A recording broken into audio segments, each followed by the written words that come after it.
विशिष्ट शिल्पी सुखदेव साहू प्रथम वार्षिकी श्राद्ध और प्रतिमूर्ति उन्मोचन।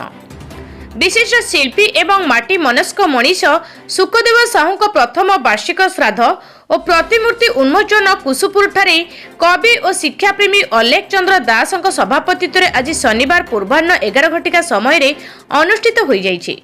शिल्पी स्वर्गत साहू प्रतिमूर्ति के उद्घाटक भावे डॉक्टर भावग्राही राउत जोगदे उद्घाटन करथिले। मुख्य अतिथि भावे विशिष्ट साहित्यिक डॉक्टर बसंत किशोर साहू जोगदे शिल्पी सुखदेव साहू महनीय गुणावली और जीवन चर्चा उपरे आलोचना कर श्रद्धांजलि बाढ़ी। सम्मानित अतिथि भावे विशिष्ट आईनजीवी तथा समाजसेवी प्रदीप्त देव शिल्पी सुखदेव साहू प्रति भक्ति अर्घ्य अर्पण करथिले। मुख्य वक्ता भावे साहसपुर महाविद्यालय अवसर प्राप्त प्राक्तन ओडिया भाषा साहित्य विभागर प्राध्यापक श्रीनिवास महांती जोगदे शिल्पी बहुमुखी प्रतिभा उपरे आलोचना करी श्रद्धा सुमन अर्पण करथिले।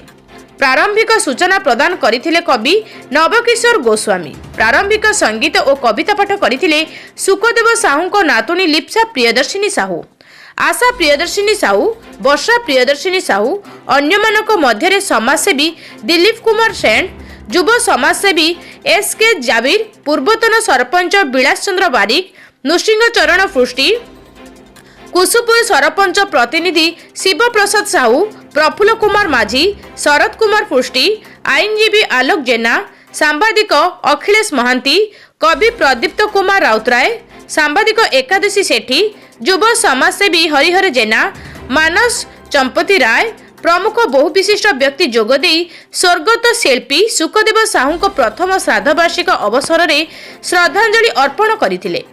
एही श्राद्ध वार्षिक उत्सव को परिचालन पुत्र सुदामचरण साहू, रविंद्र कुमार साहू और राजकिशोर साहू प्रमुख सहयोग करथिले।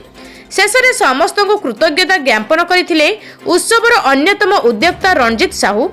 प्रथमे प्रतिमूर्ति उन्मोचन रे समस्त अतिथि पुष्पमाल्य अर्पण पर सभा कार्य अनुष्ठित होइथिला। बर्चणारू एकादशी सेटिंग रिपोर्ट सूर्यास्त न्यूज।